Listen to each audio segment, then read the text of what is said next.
morning, guys. My name is Daniel Hayes, and Monday through Friday, I just have a regular job, and sometimes on the weekends, I get to do this. When I'm not competing in the American Rally Association in the open two-wheel drive class, I'm trying to build our team and make it as easy for our volunteers, our network of volunteers, to come with us. So I had a unique challenge. I got rid of our recce vehicle, which was this, and replaced it with what's behind me. This unique challenge is going to be, how can I and my significant other build a camper van that will allow us to spectate more rallies throughout the year and go to different car events in the New England area and beyond. Travel comfortably with my buddy Liam here. Have enough room that we can kind of stop at different rest stops and relax on our journeys. And likewise, when we're at a rally event, how do we get the crew and personnel from the service park to Park Exposé to the Airbnb to a restaurant at night without having to take this, our tow rig? All said and done, what I was able to find was a 2017 passenger van. It's only a 8-passenger van, so it's a 130 wheelbase, if I'm not mistaken, and it includes pretty much a full passenger interior. There's seats, there's carpet, there's rear AC, there's a whole list of nice features. It's quiet. I've been driving it for the past for the past week now as my daily driver because I traded in the Ford Ranger for this. Basically, I kind of want to take you on this journey with me and figure out how we can turn this into a nice little overnighter on our long trips, but also enough fun, room, and comfort for when we're spectating. It is a low roof, and I'll go around the van in a second and show you some of the features. Alright guys, so this is the van. It's a 2017 low roof, single rear wheel. I think it's 130 inches is what they say, the internet say. Basically all stock, nothing too crazy. I did have the front windows tinted this past week as kind of the first modification, official modification. Traditional halogen headlights. Already threw in some diode dynamics. Thinking of doing like the Raptor style grille. I had it on my Ranger and I thought it looked really nice, especially if you can kind of get one with a black Ford badge. One tip I would say is if you purchase something like this, run it through the car wash. We just did. I just got back and I've noticed that this whole door is wet. So that's something we'll have to look into. I'm guessing it's doing with these moldings. They're a little aged, not cracked or anything, but they're just aged. Probably from sitting, a little warped in the corners. So I'm guessing that some of that water, especially from the high jets of a touchless car wash, is kind of wreaking havoc on this back door. But it's only on the passenger side. There is no water on the driver's side, so that's interesting to me. So hopefully it's just a gasket issue. The floor is a little wet, but other than that, it looked good. So starting in the back, let's take a look. So right now we have the seats in it. We'll get rid of those, but I'm thinking I'm going to kind of walk you through my design thought process, and if you have any suggestions or know anyone who's been worked on a low roof, definitely let me know in the comments. If you've done one and have any products I should look into, definitely let me know as well. But starting in the back, the seats we'll remove. I'll probably get those out and put them in the shed today. They're fine. They're in perfectly fine condition. Maybe I'll see if I can hawk them on eBay or something, or the local marketplace. I'm sure somebody could pick those up. But back here, I'm thinking some sort of bed setup. Like I was saying in the other cut. I really don't want anything that's going above the window shelf. I want to be able to look out. We'll have like, nice curtains and thermal curtains for the winter and things like that.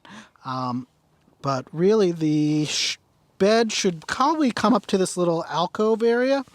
If not, out a little bit more, like probably to the wall itself.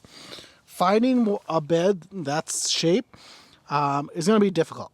I think I'm going to have to come up with some sort of fabrication to mount it high, have enough room underneath to put gear and stuff, or I might change up the plan altogether. I don't know yet.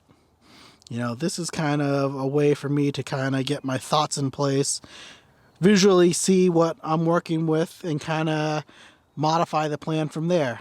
I'm hoping, this being one of the nicer weekends in the forecast, it's not 1,000,000 degrees. Right now it's probably 50. But I'm hoping to remove the seats, start measuring, start looking at, the headliner, the vents, all that stuff, see what furniture-wise will fit in a good manner. Get the blue tape out, start taping on the floor, taping on the walls, taping on the ceiling, get some real planning in place, and then transcribe that into some document of some sort that I'll come up with to kind of be able to place different objects in different areas. The dog's been hanging with me all week, so the back seat is covered in German Shepherd hair.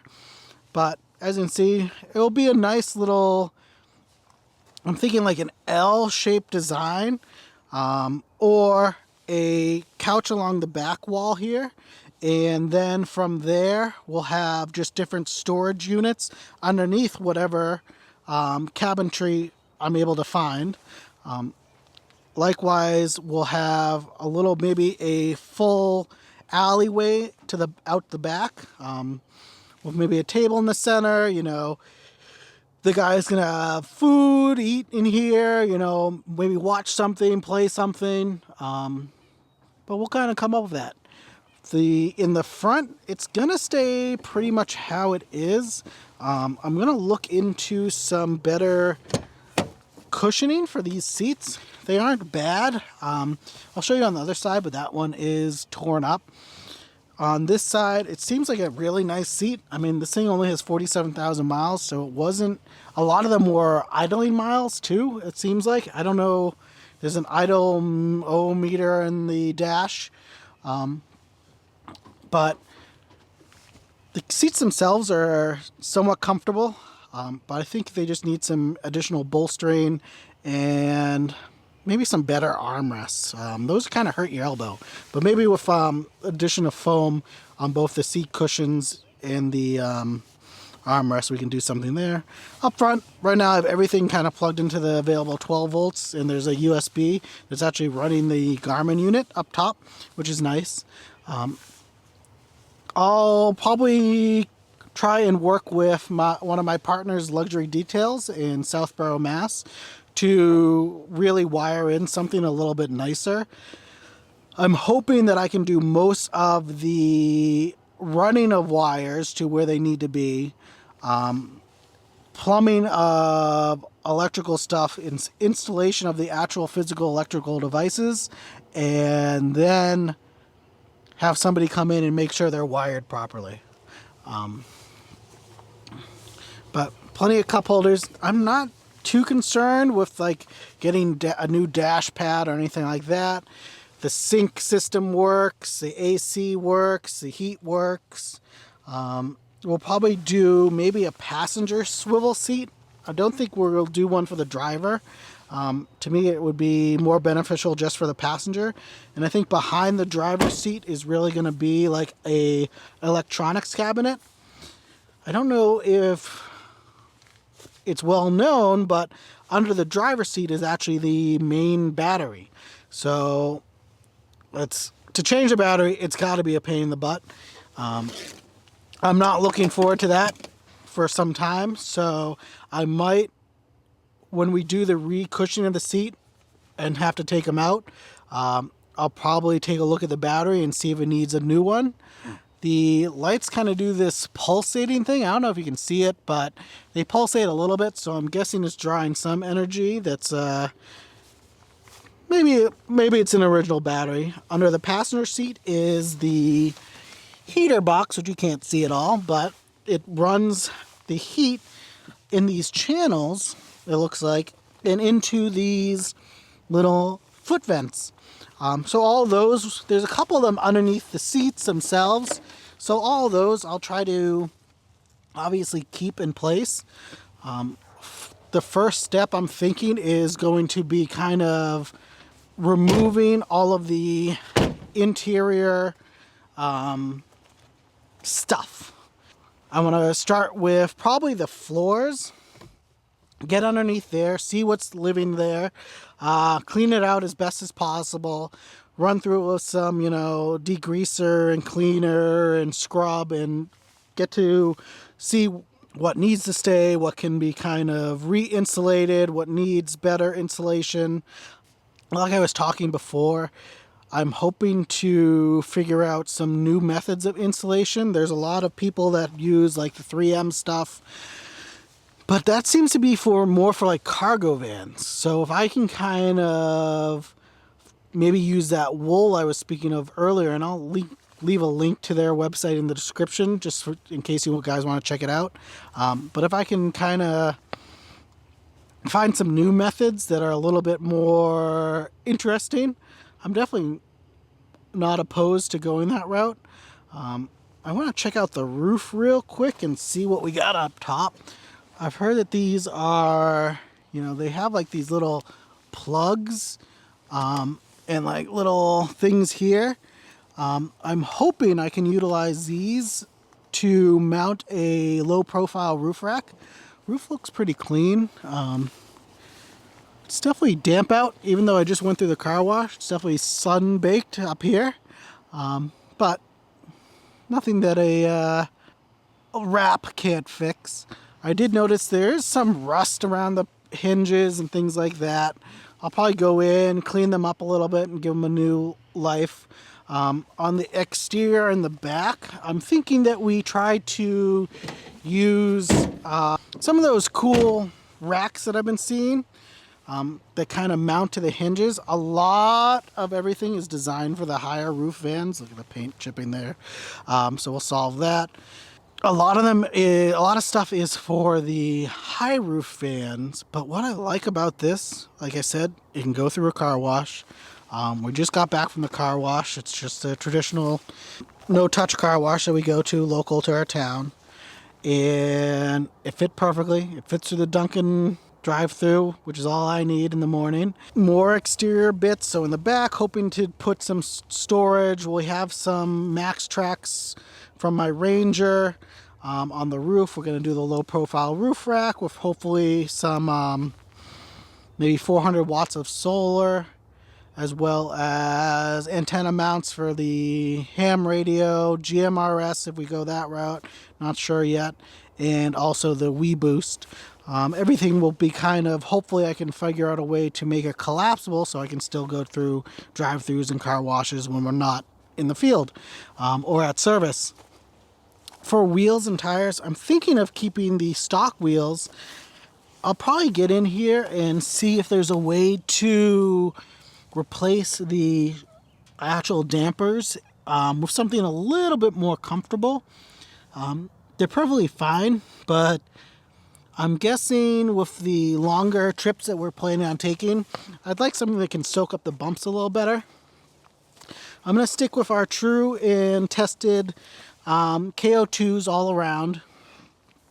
Great tire from BF Goodrich that they do work, they'll fit. I can get a big, nice, beefy tire under here.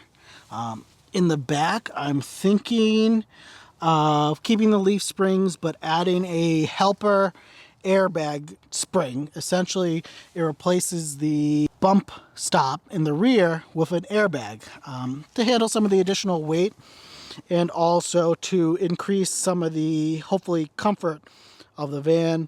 see if there's any new suspension technology that will make this float down the road a little better. It does a great job at driving. I just wish it soaked up the bumps a little better. I'll look into, in the front, some sort of rally light bar. I'm thinking of going maybe old school in the front with one that has more of the circular, like Hella style old school rally lights, just to keep kind of the keep it a little bit interesting. It'll be like maybe 2 spots and 2 fogs that are nice and big and chunky. Underneath, I'm going to look for some skid plates. I'm going to look for some differential and rear end protection. Because I don't plan on lifting it, I want to make sure that all that stuff is protected. You know, this would also, another use case for this, and I don't know if I can do it because of the rear overhang, but if I'm able to attach or add a tow hitch, it would be nice that if I have an off or a mechanical at a stage, that the guys can hook up the trailer to this and take it into the stage roads and kind of be okay, you know, size-wise and everything to fit down a traditional stage road, but also not fear of bottoming out or scraping anything in the back or undercarriage. I know I've said a lot today, but I kind of want to get things rolling on this project. It is the beginning of August here, and basically we're hoping to get this done as soon as possible. It's going to take a lot of work, a lot of skill that I probably don't possess, but hey, we'll take you along on the journey. We'll figure out some things together. If you like this sort of stuff, feel free to give us a follow, subscribe, like, do all that stuff.